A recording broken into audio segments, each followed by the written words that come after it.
Toy, and Elizabeth, thank you for being here today. Thank you for everyone who's joined us.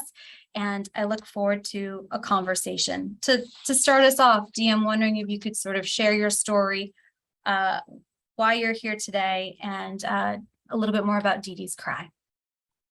Okay, first of all, thank you so much for having me here. Thank you for having this important conversation, Elizabeth. I appreciate you. So like I said, my name is Toy Burton, and I'm the founder and executive director of DeeDee's Cry. I feel like I've gone full circle. I attended Bridge when I was younger. I was a teen mom, so I had my first child when I was 15, my second child when I was 16, but I didn't have a high school diploma. So I attended Bridge that prepared me to go take the class to receive my GED. And the people at Bridge was so supportive and so encouraging. And my time there is a wonderful time. It's a wonderful memory. My sister DeeDee, she was there when I graduated, when I got the certificate. And then sadly, 2 years later, she died by suicide in 1986. And at that time, I had just started drinking. So once she died, my drinking escalated, which in years later turned into using drugs, using crack, being homeless, couch surfing, and just not knowing what to do. And then when I was 25, I always say this was the attempt that sent me to the hospital.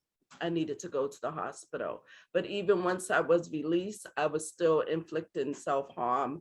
I was still having bouts of depression, and I was still having suicidal ideations. So I wish I knew then about the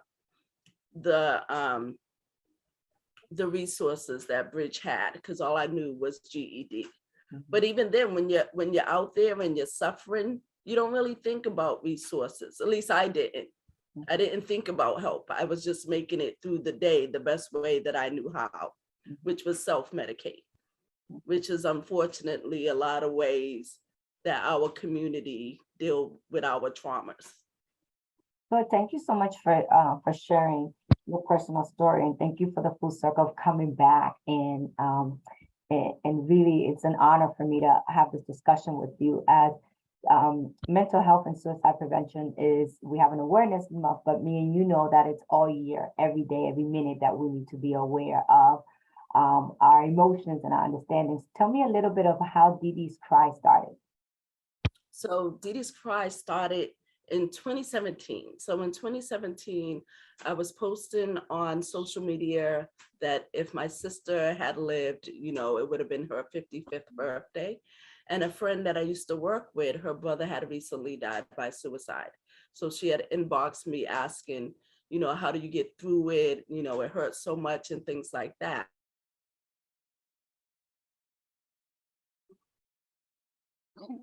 I think we lost you for a second. So once I'm impacted by suicide.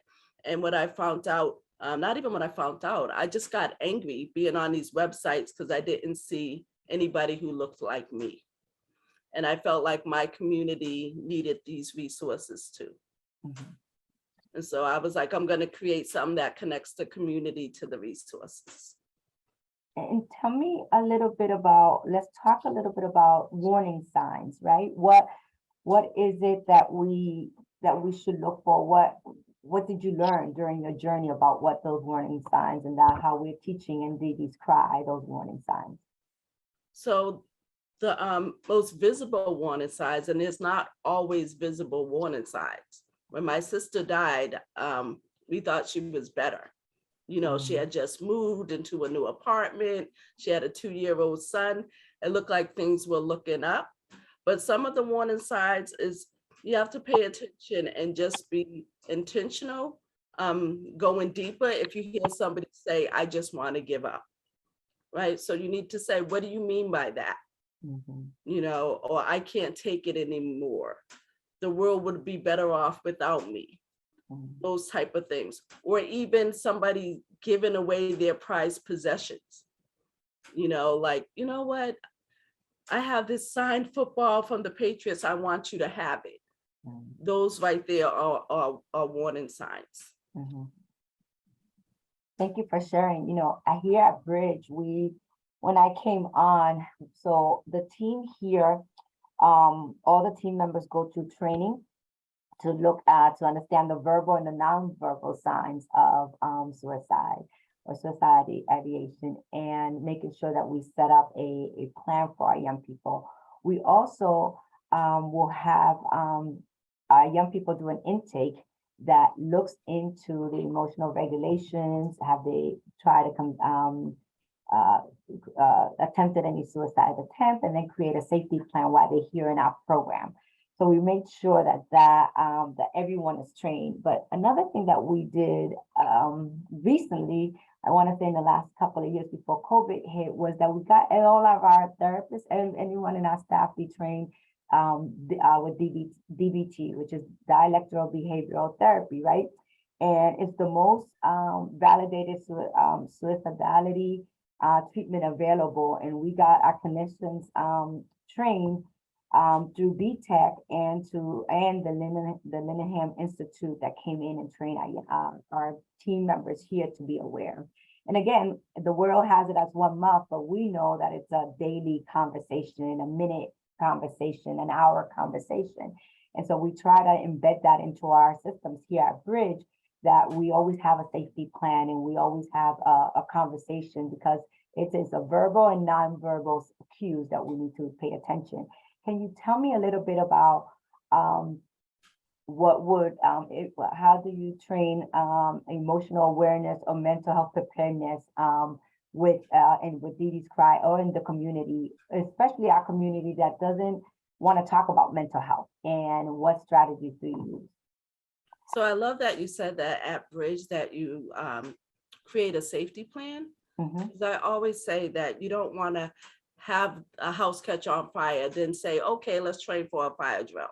No, you want to be prepared ahead of time.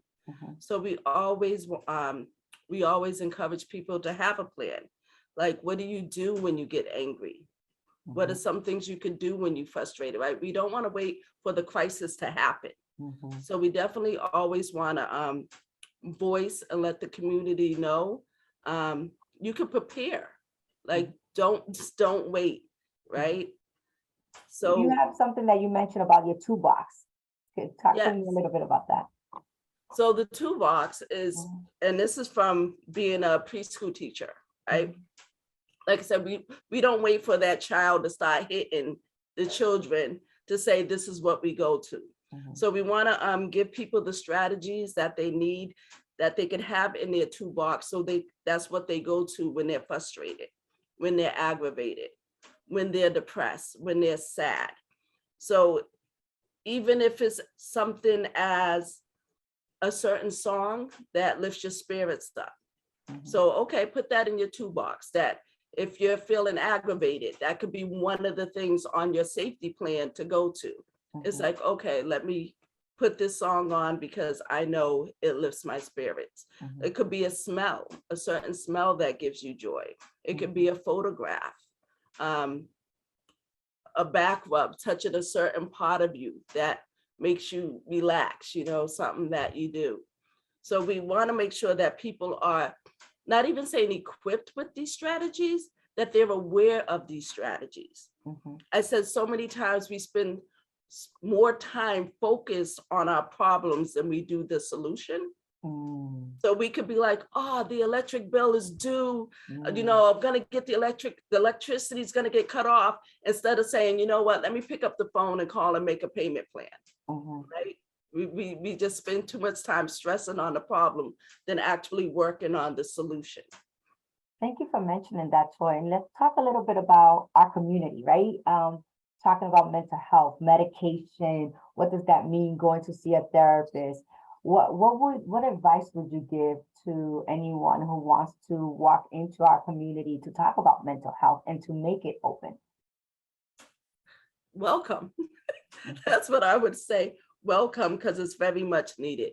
We need to talk about it more. We need to normalize these conversations.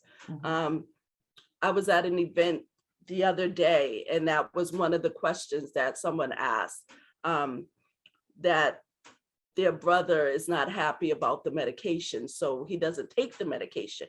Mhm. So it could be as simple as, oh, okay, no, he needs to talk to his physician and see about either lowering the milligrams, up in the milligrams, or things of that nature. People, I had an interview the other day about seeing a therapist, and some people can't afford a therapist. What do you do if you can't afford a therapist? Like me, my copay with my therapist was just too much for me every week. So I changed it to every other week, Mhm. right? You can adjust it. Mhm. You can, and definitely you could go into a health center. I Mhm. know at my health center, they have a department that is there to help you get insurance. Like Massachusetts is one of the most health insurance states. Like if you need health insurance, Massachusetts is the place to be. Mhm. So definitely, I always tell people to seek out health insurance. Yeah. So here at Bridge, what we did before COVID hit, we saw that a lot of our young people that needed to see a psychiatrist or needed to really um, have longer conversations than dealing with our behavioral health therapists to really balance them out, that it would take 6, 9, 10 months to get into an appointment. And I said, we can't wait. We have these young people that are not having a shelter over their heads.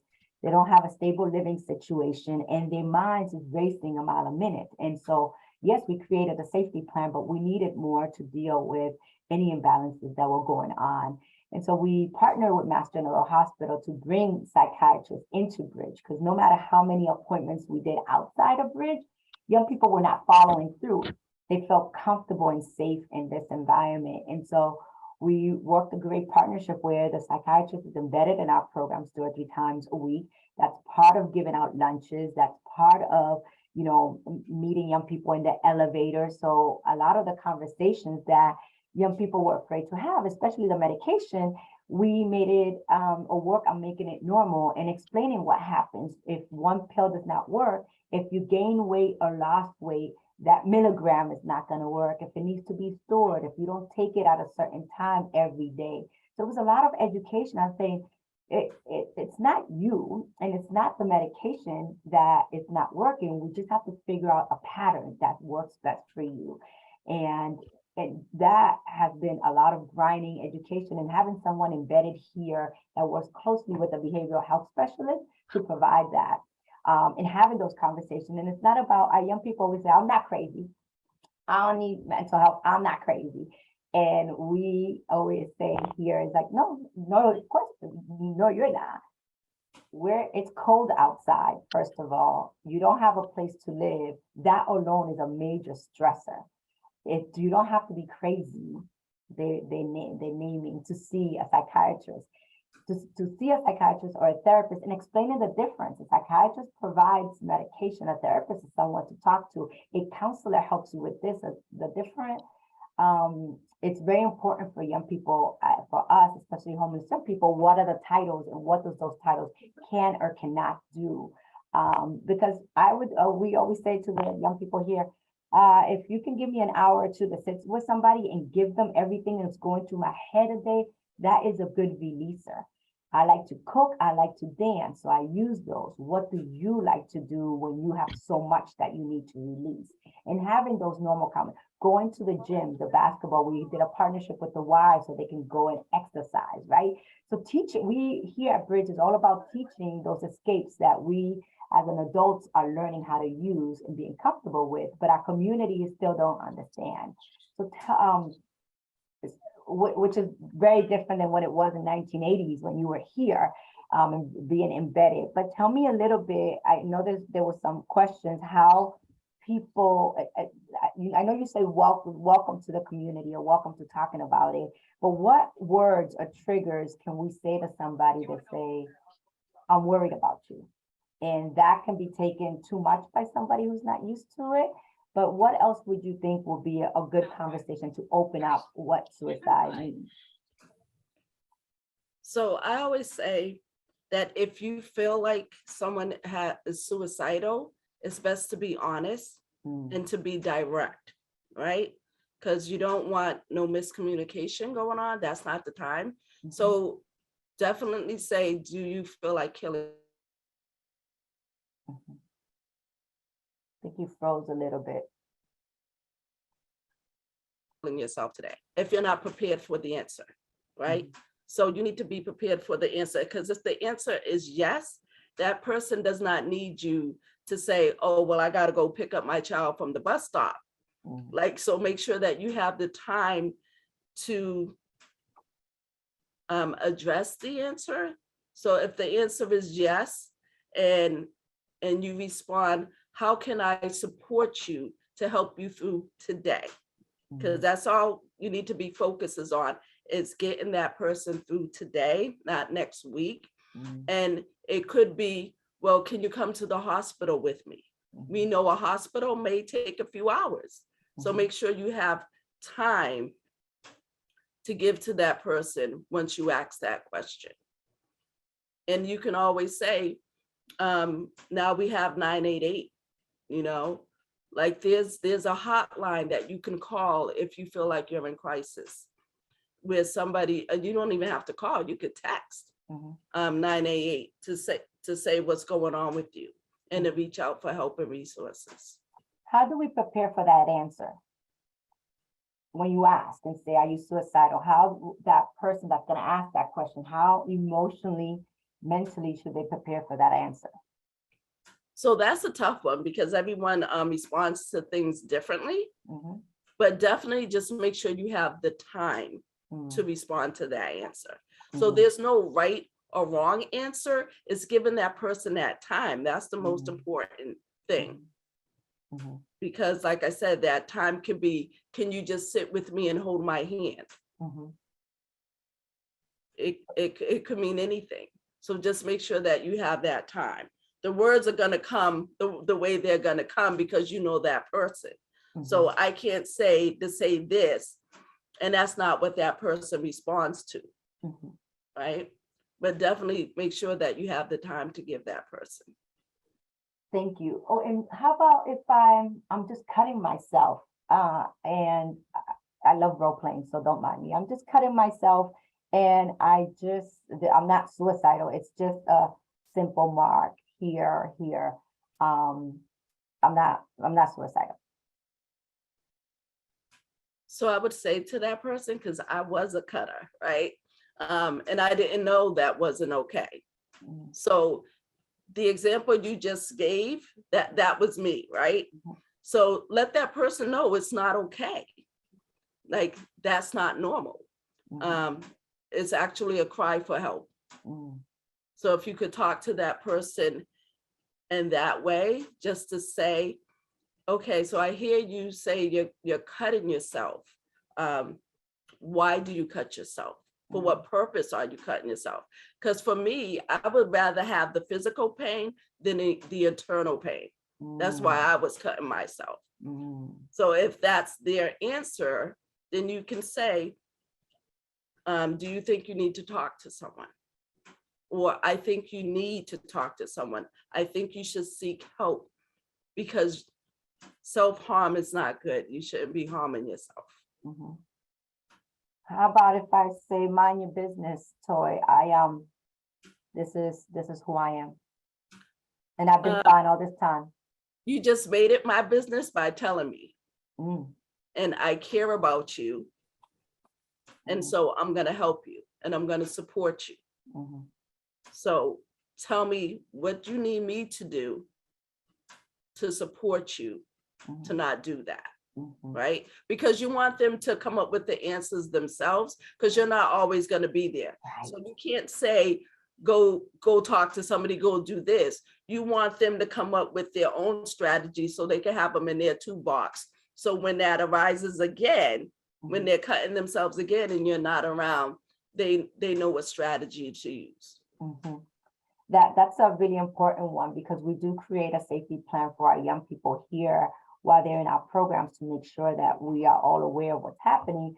But then we also create the long-term plan. And what does it look outside of Bridge? And if we're not here and no one's watching, how do you take care of yourself outside of Bridge? And because those reactions, those feelings are going to come up. I think that's also what's going on in our community, that it's like, it's just a one time. I am just depressed today because I can't pay my electric bill, or I'm just really mad today because my boss made me mad, or and they don't see the pattern that it's a path that you've been holding on to, that usually comes up in different ways, right? So, we, like I mentioned before, we talk about going to the gym, we talk about running, we talk about exercise, listening to music, eating, cooking, just what other things distract you. And we always talk about, like, you're gonna feel this feeling that you've named. What other triggers can you do other than cutting, other than taking a pill? What else can you trigger? Like, what is plan B, plan C for you that you have access? And you're right, having them come up with it is very helpful. Any other ideas or any other ways to talk to somebody who is not open about talking about suicide? Well, I just want to go back to what you were saying about distractions, because we always say suicide preventions, but we want alternatives to suicide. What else can you do, right? Other than cutting yourself, like let's make a list of other things that you can do other than harming yourself. So I want to just jump on that one, because I love with DeeDee's Cry, we love to be proactive. We don't want to be reactive, right? We don't want to wait for the crisis to happen. We always want to address what can we do before it becomes a crisis. So at DeeDee's Cry, just this week, we're going to launch a new initiative. It's the No Self-Harm initiative, where we will go and talk to school-age kids. So before the crisis, right, we want to give them those strategies and stuff to put in their toolbox now. Right? So we want to talk to them about 988. We want to talk to them on what they can do when they're frustrated, aggravated, depressed, and stuff. Because a lot of people do think they mix up mental health with mental illness. So when you're talking about mental health and they be like, no, I'm not crazy. Right. They're thinking of mental illness, and mental illness isn't crazy. Right. So let me just do that. Right. But they think of, say, bipolar or schizophrenia, and not even that. In our community, so many times we are misdiagnosed or not even diagnosed at all. Yes. Yeah.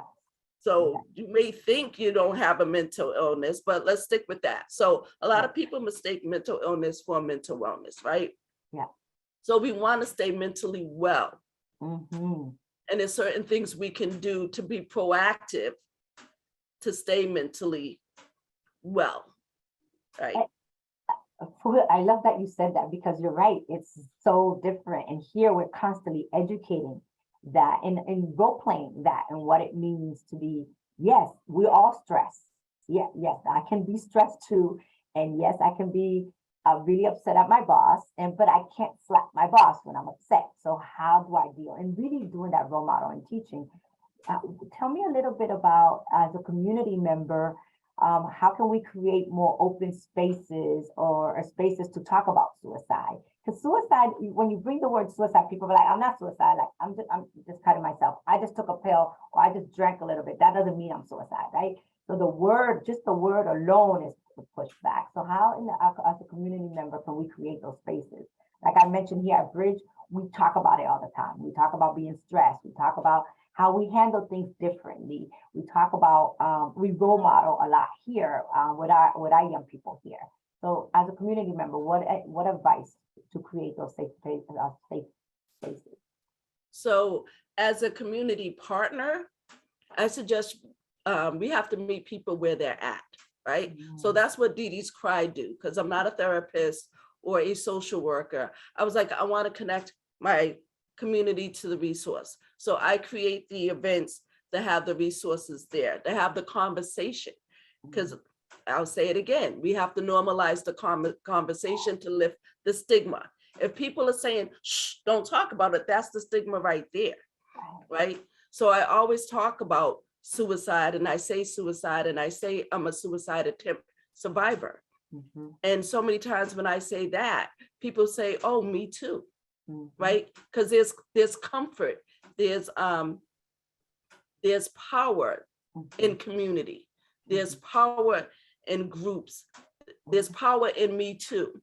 So when people hear that, oh wait, you had a loved one died by suicide, you are a suicide attempt survivor. Yeah, so am I, right? So we need to have those conversations. But what I say, we need to meet the community where they're at. If Bridge, who is a good example because you're located downtown, if you are not coming into the community to say, hey, we have these services, how is the community gonna know? So you need to go to a DeeDee's Cry event to have a table, or a Peace Institute event to have a table, or a Urban League event to have a table where the community is at. And that's what I say, what DeeDee's Cry, what we do, right? Because sometimes we don't know, we need that resource until we see the pamphlet. Yeah. And say, oh, wait, they offer GED. I never got my GED. Yeah. You know, let me sign up for Bridge. Yeah. So really opening those to talk about it, putting flyers up, making a space for it, using the month or using other days to say that we're going to talk about suicide today, just like we're going to talk about runaway, or we're going to talk about food. We're going to pick that, and when you're building your calendar as a community member, to really be strategic and specific on picking something to talk about for that week in those spaces of community, and that you having people that look like you and be like you, that have experience to explain it, you would say. Or did you freeze on me again? Say that again. I'm sorry, I said, so as a community, an open space, a safe space would be to be intentional about it. Yes, definitely. Yeah. How do we practice good mental health? How do I? How does DeeDee's Cry? How do we teach good mental health?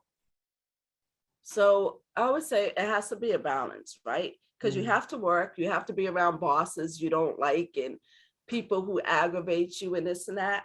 But you need to set aside time for yourself, even if it's 5 minutes, because a lot of people are going to be like, I don't have time. I got the kids. I got to do this. I got after school activities and this and that. But you need to find the time for yourself, even if it's 5 minutes a day, that each day, put it into your calendar. Like, oh, it's 8:10. It's time for me to have a cup of tea and just think about me, to focus on me. Self-love. Yes, that's all self-care is self-love. Yes, yeah.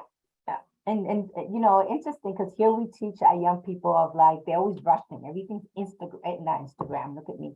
Instant. Put it in the microwave, it's done. It's like, slow down. And I've been saying this, it's probably not true, but it works well. I said, we purposely make the elevator so slow so you can just calm down. Because this elevator is the slowest elevator in the world. And I said, we got #1, I think, in the state for being, so we're trying to get #2 in the country. And the young people laugh. So it's finding that time to just, your brain's going a mile a minute and you want to try to solve many things, and half of them you can't even solve. So how do you do things that you like? You do like to draw. So having those opportunities, either to draw, dancing. We do a talent show here where young people show their talents, and even the team members. One team member was trying to show how they juggled oranges. It didn't work out so well. During Halloween, we talk about dressing up and feeling comfortable, doing one thing in a day that's for you. If it means taking a 15 or 20 minute shower, or if it means, you know, just watching that show that you like, what is that one thing? And then we have our young people, part of the safety plan is like, how many of those things you have for yourself? And you'll be surprised that they have all these great things that they didn't know. That's self-love, that's slowing down your brain because it's going a mile a minute. Yes. And I do want to go back to, even though we're talking about kind of like young adults and stuff, but I want to talk to those who have a son or nephew, or, you know, we have to start young, right? Teaching kids how to problem solve. And I used to have that in my classroom. I had 3 steps to conflict resolution, because I'm like, if I teach them when they're young, maybe they'll know when they're older. Mhm. But the thing I want to focus on is boys. Mhm. So I always say, everybody says girls mature faster than boys. And then I ask, why do you think that is? And nobody can answer that. And I'm like, because when a little girl falls, she is nurtured, right? She is kissed and like, oh, where does it hurt? How does it hurt? Do you feel better? But when a little boy falls, it's more like, what are you crying for? Get up. That doesn't hurt. Don't cry. And we need to stop that because that is suppressing their growth and development. Yeah. So by the time they're 12, they're not where the 12-year-old girl should be because they weren't nurtured, right? They were suppressed. So by the time they're 12 and 13, they don't know how to deal with their emotions. They don't know how to deal with their tears because they were told to shut them in. So now they're behaving in a way that the community don't want them to behave. Right.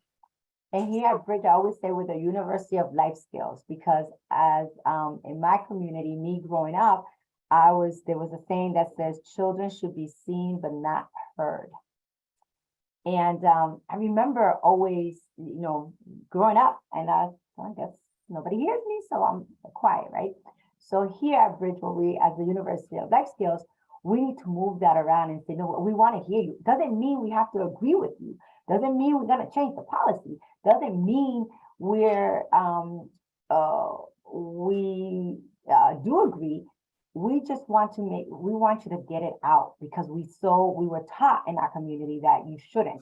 And the only way it comes out is through anger because they've been so tied in, especially for our brown and black boys. It just comes out because the only communication is anger or it's perceived as anger when they're really just trying to say something else. So it's really important for us that our young people here at Bridge have a lot of say on our policy. It's interesting when we have an issue or a concern that we don't know, we bring it to our young people and say, how should we deal with this? They're much harsher on the rules and policies than we are. I was like, wow, we're just going to suspend you for a day, but geez, and it's great that they have an input on their environment, right? And to talk about that. And it's important for us because we also have to pay attention of those norms and those cultures. Again, I grew up in the culture, children be seen, not heard. And what does that translate when you have a 17, an 18, a 19-year-old boy or girl in front of you who was taught that way? And then now they need support. And how do you get that information out where it's okay, I want to hear from you. And what you come out and what they say, it's not going to be, maybe not the right thing. It's not coming out right because you're teaching. You're teaching how to communicate of how the experience is making them feel. And that's really important for us as community members to know that we are literally teaching learning ourselves and also teaching for the next generation how to talk about those emotions. And there's a question that came out that says, Toy, you said earlier that you started DeeDee's cry. You didn't see you saw anyone who looked like you or sharing resources about suicide prevention. I am so glad you are. Have you seen that change since 2017? Sorry. So have you seen since 2017, do you see more people that look like us talking about suicide prevention? Since COVID, definitely. Yeah. So COVID made mental health normal, didn't it? Yes, exactly. Yeah. It was a curse and a blessing at the same time. Yeah. It was a curse and a blessing and stuff. And then it's funny, the organizations, I'd be telling them, I was like, if it wasn't for you, like there wouldn't be a DeeDee's Cry. So now I'm working alongside with these organizations that I was on their websites and didn't see anybody who looked like me. So that's a beautiful thing. Yeah, that's important. So I know it's 12:40 and I want to be respectful of everyone's time. I know that we can go on forever and we should keep talking about suicide prevention, and it's not just homeless awareness, suicide awareness month, for everyone to know that it's verbal and nonverbal cues that we need to be worried about, and it's all throughout. Every minute counts throughout, and it's just not 1 month. And how important it is to be as a community for people to talk or who are open on saying, I dealt with that, or I had that experience. So I don't know if there's any questions or if you want to tell me a little bit about stigmas or any resources that we can give to the community about how to get some help? Well, I want to talk about, you were saying verbal and nonverbal cues. I was speaking at an event like 2 weeks ago, and somebody came up after because I said I was a preschool teacher, and they had a child who hits the other kids, and she wanted to know how can she do that. It's like I tell her to use her words. I'm like, but what if she doesn't know the words? I was like, we cannot always say use your words. We have to model the words, and sometimes we have to give the words to the child. So they may know happy, sad, angry, but what if they're feeling confused and they don't know that word, or frustrated or aggravated and they don't know that word and stuff? And those kids grow up to be adults. You know, we think because somebody's a certain age that they know. Like you have to know how to use the MBTA. No, if nobody showed them how to get the Charlie card and put money on it, no, they don't know how. Yeah. So we have to model that behavior and give them the words to use that. Yeah.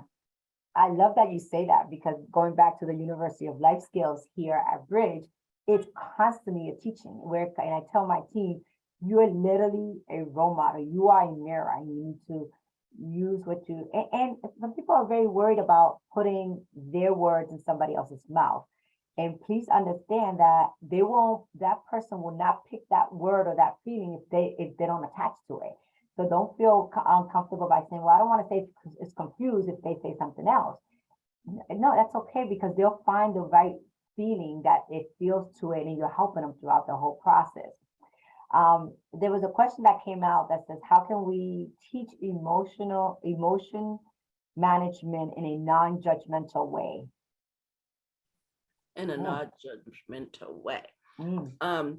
Emotional management is kind of personal, right? So I guess non-judgmental would be to watch your tone, because basically tone is everything. Yeah. But it's kind of personal, because what can upset me may not upset somebody else. So you should never be like, that's nothing to get angry about. Just because something like that doesn't make you angry doesn't mean. So that's one way. Like I said, don't inflict your capacity on somebody else. Just because you have the capacity to say, oh, my light bill getting cut off, that don't stress me out, you know, because it could stress out somebody else. Yeah, I love that. You're right. There's a constant of checking our own privileges and our own developmental and our own mental health, right? Because you're right. Some of us have our mental strength is much stronger and much more evolved than others. And so that can also come out in a judgmental way. You know, I've always been told my tone sometimes is very like direct.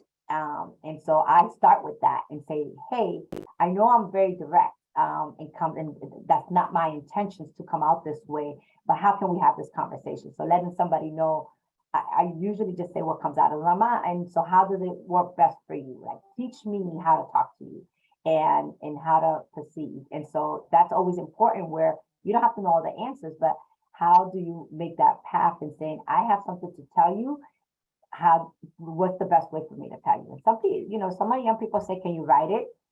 You know, do you pick a music that can attach to it? Don't look at me. So as in the therapy session, while the person's talking, I'm over here, if they were afraid of the eye contact. So really asking somebody, how would you want us to have this conversation that's more safe for you is very important, because we're always, I think as therapists, we believe that we know the answers, right? And like you said, you're not a therapist or a social worker. You just wanted people to feel safe. And that's what therapy or community should be, just feel safe. But you have to tell me, Toy, or the person, how does that make you feel safe, right? Now, I can't say, this is my office, like, okay, you're safe. I'm a therapist, tell me everything. It don't work that way. And we work here very much with our therapists. Just because you have an appointment and they show up, that doesn't mean they're going to talk to you. They can sit there for 45 minutes and not tell you anything. You have to ask them. Exactly. It could be the person who abused them had pictures on their walls. So just being in that office is making them unsafe. but you don't know. So I like that until you ask the question, Yeah. do you feel safe here? Yeah. And what can I do to make you feel safe? Yeah. Because it could be something like, can you take the pictures off the wall? Like, Yeah. you know, that Yeah. I don't feel safe that, you know, like my mom used to take the pictures and throw them at me. Like you don't know until you ask the question. So I like that. Yeah. I had a young lady that when I did therapy here at Bridge, that we had our sessions in the washer and dryer room. And it was just her safe space. And we could, the office made her too clamped in, even though the dryer and washer room was much smaller. She would sit in the washer or the dryer, she would pick, and I'll sit in the other one, and we just talked. And there was the while the washer and dryer was going on, that helped her relax, which was interesting. I was like, okay, that was good for you. And we had so many deep conversations on that safe that she picked. And it wasn't my office, and it wasn't the kitchen. She started in the kitchen, we started there, but then that made her uncomfortable because she felt dumb because she couldn't cook. So then I was like, next time I give her recipes, little recipes. So we started with recipes, and then we had a conversation. She's like, let's try the washer and dryer. Okay, we started there and sat there. And it's okay, I think, having those abilities and here at Bridge to be able to Rubik's Cube that in is important, because it's not about us, it's about how we teach you to be in your safe place, for you to be able to talk. And if no one's in a safe place, they're not going to talk to you. So I don't care how, you want to talk about it, they won't. And sometimes you have to, a lot of people ain't gonna say that they're uncomfortable. So sometimes you have to be visual to see their body movement and stuff. Because one time I was at a play downtown, I forget which place, but the seats, like I'm a big woman, but I know I'm not the biggest woman. So the seats there, like it was hurting my hips. So I said, these seats are not comfortable for me. Can you move me someplace else? And they moved me to a chair, but I have that no matter where I go. The doctor's office, I'm looking to see if the chair has arms on it. Because I know if it has arms, I'm not going to be comfortable and stuff. And I said, they don't have no big people on their board, because they would know to have some chairs in this office that do not have arms on it. But, and then I thought, I'm like, what if nobody else is advocating for themselves to say that these chairs are too small? Because like I said, I'm not the biggest person, that other people are sitting through a 4-hour play, just switching and turning. So you have to be, like, that's why I said visual, to see if that person is comfortable to ask those questions, because they may not know how to advocate for themselves to say, these pictures are triggering me, And the trigger warnings is real. It's completely real.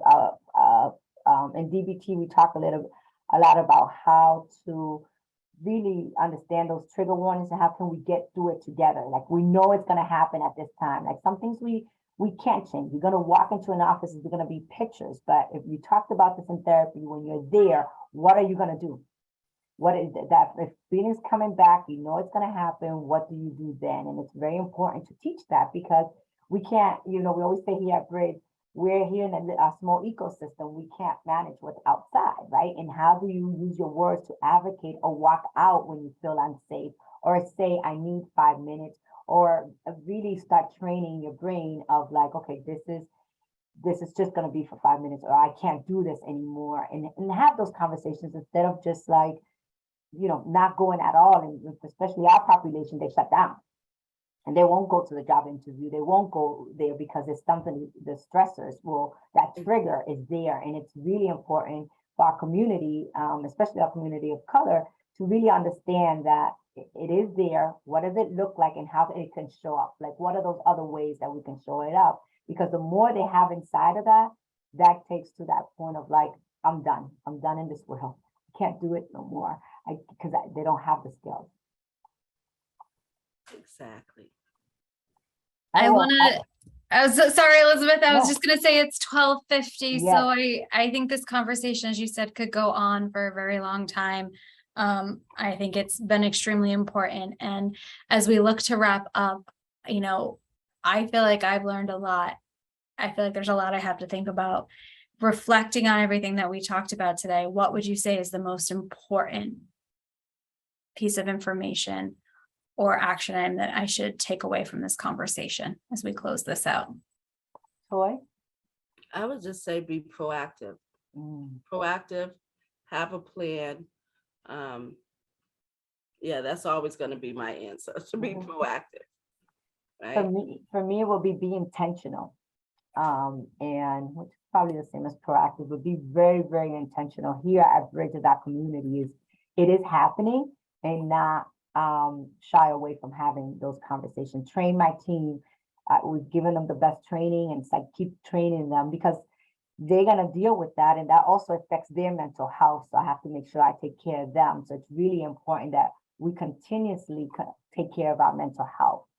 Be good with it and take care of it. And to show that there's a lot of teaching. I'm always saying this teaching. There's a difference between a therapist, a psychiatrist, a counselor, and constantly keep teaching what those are. Well, thank you both. Before we leave, I want to share Toy. We have a picture of you from 1984 that I just absolutely love. And it's you receiving your GED here at Bridge. So I think it's a moment of wonderful achievement and certainly so much more that's been achieved since 1984. So this is absolutely wonderful. And I do also want to share resources that we've put together for young adult support, crisis support, and then support that is aimed towards BIPOC and LGBTQ plus communities, because we know that there's always an opportunity to better support the communities that are more affected and have higher rates of attempted and suicide. So this we will certainly share on Bridge social media. So you not to write it all right down now and send it to attendees here today. We wanted to make sure we have this. So thank you so much. Thank you. You know, that picture, the lady behind Toy is Barbara Whalen, who is the founder of Bridge and who trained me as a counselor here at Bridge. And so she was the executive director. So it's a great picture. So thank you so much for sharing and thank you so much for being in touch. And this information, please, there's a lot of numbers. Please call, please use it, and let's keep talking about it. So thank you so much for being part of this. Hosting this with me. There's no better person I would want to do it with. So thank you so much, Toy. Thank you so much for having me. Thank you.